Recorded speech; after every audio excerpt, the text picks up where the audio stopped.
Hey guys, so in this video, I'm going to go over the top 9 trading mistakes that a lot of traders make so you don't have to make the same mistakes. And I'll show you how you can prevent this from happening. Make sure to watch until the very end so that by the end of this video, you'll have a great understanding of what it takes to become a better trader. The number one mistake that a lot of traders make is not cutting losses quickly. For example, let's say you're looking at the ABC stock and let's say you entered a long position for $10 per share, anticipating that the price is going to go up, but as soon as you enter, the trade starts going against you. Now, if you don't cut your losses quickly, your loss will get bigger and it will get to a point where it will be difficult for you to accept that loss because of how big the amount is. If you reach this point, then you will start becoming biased and you might think that the price will eventually recover, and as long as you don't sell your position, then technically it's not a loss yet. But oftentimes the price will continue to drop and your loss will keep getting bigger. In order to prevent this, you need to have a predetermined stop loss and you need to respect it. This can either be a hard stop or a soft stop. If you're still new to trading, set a hard stop because the system will automatically close your position once your predetermined price has been reached. A soft stop is a mental reminder of when to manually close your position, and this can be difficult if you're still learning. Having a stop loss is very important. This will prevent you from losing more than you should and potentially prevent your account from blowing up. Do not trade if you do not have a stop loss. I created a video about where to properly place your stop loss. I'll post a link to the video in the description. The second mistake that a lot of traders make is the fear of missing out. This is when a trader is afraid of missing out on a huge trading opportunity.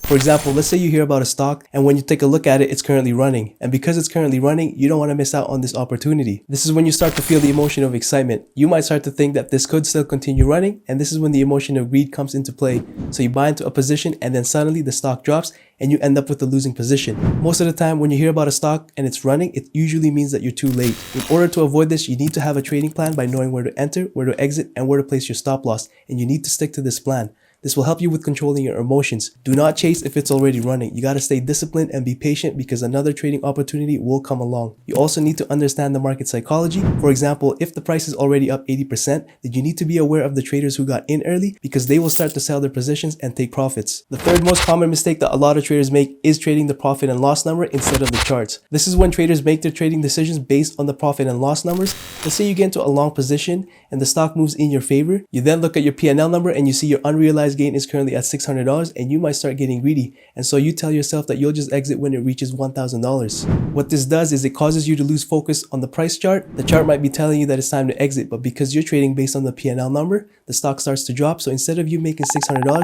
you only make $100. When you disconnect from the chart and you focus on the money, then you might start forcing bad trades just because you're trying to reach a random goal. In order to avoid this, you need to hide your profit and loss number. Don't look at your P&L until the end of the day or until you've closed your position. Before executing a trade, you need to know your entries, exits, and stop loss. Lastly, focus only on the charts and make your trading decisions based on the price action. The fourth most common mistake that a lot of traders make is not waiting for the right trade to come. For example, here's a chart of Netflix using the daily time frame. Let's say you just wanted to get into a position just because you wanted to trade something, and because Netflix is moving upwards, you decide you want to take a long position. The resistance is around $207 and the support is around $164. If you rushed into this trade and you entered at $190, you're risking until $164 and your target might be the resistance, which is around $207. That's a $26 risk for a potential $17 reward. That's not a very good risk to reward ratio, and that's because this entry is in the middle of a range. Let's take a look at what happens. A red day, followed by another red day, and then it goes back up, but then it drops again, and you might panic sell because you don't want to keep holding on to a losing position. In trading, you have to be patient. The best way to enter this trade if you're going long is to wait until the price drops to the demand zone or the support area, which is from $170 to $164. That way you're only risking $6 and your potential reward would be $37 if it reaches $207. This is a much better risk to reward ratio. Let's take a look at what happens. As you can see, the price moved in your favor and you didn't have to panic sell. This is why it's important to be disciplined and you need to wait until the right trade shows up. You don't have to trade every day. In order to avoid this mistake, you need to wait for a low risk, high reward play to show up. If the risk is higher than the reward, then don't trade. You also need to stick to a few strategies and wait for those plays to happen. You need to wait until the stock fits the criteria that you're looking for. If it doesn't fit the criteria, then don't trade. Turn off the computer and call it a day. And lastly, don't force trades. The fifth most common mistake that a lot of traders make is not having a trading plan.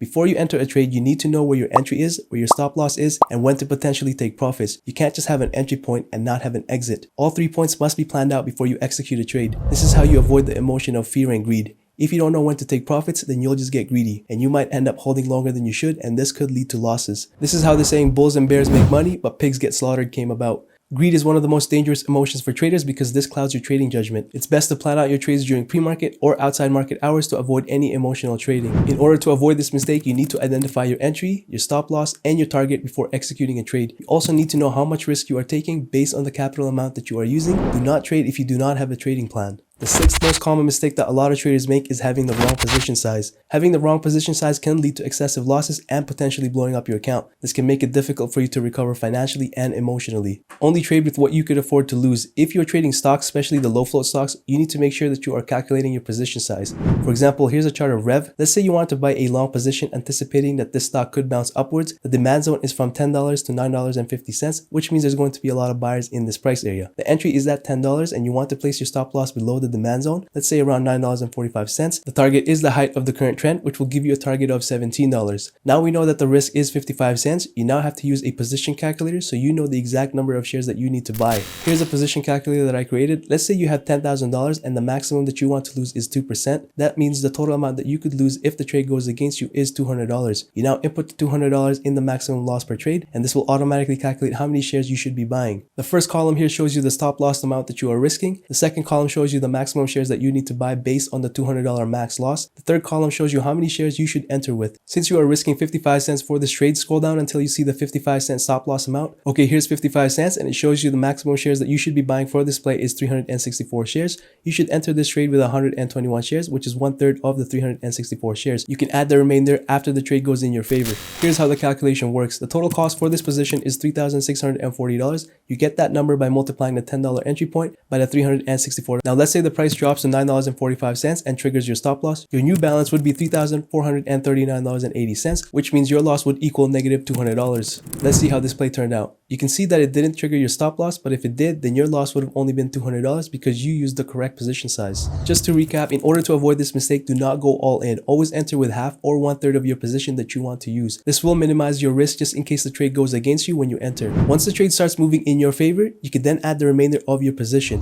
Calculate the risk that you are taking. The bigger the risk, the lower your position size. A good rule of thumb is to not risk more than 5% of your capital on a single position. Having a low risk will keep you calm even if you get stuck in a losing position. And lastly, make sure you're using the correct position size. I'll post a link in the description if you want to use the template for the calculator that I used. The seventh most common mistake that a lot of traders make is overtrading. Overtrading can be caused by greed, boredom, frustration, and these factors can lead to bad trades, high commission costs, and possibly even blowing up your account. Sometimes when you win a trade, you get overconfident, so you decide to stick around for more and then you end up losing what you could have had. In order to avoid this mistake, do not trade all day. Try to stop trading by 12 noon. The best times to trade are in the morning because this is when the market is the most volatile with a lot of volume. After noon, the volume starts to fade. Another thing that you need to do is let the trades come to you. Pick 1 or 2 solid plays that fit the criteria and then call it a day. If no ideal setup shows up, then step away from the computer. If you just had a big loss, take a break. It could be for a few hours, a day, or even longer. This will help you clear your head and for you to regain control. The 8th most common mistake that a lot of traders make is revenge trading.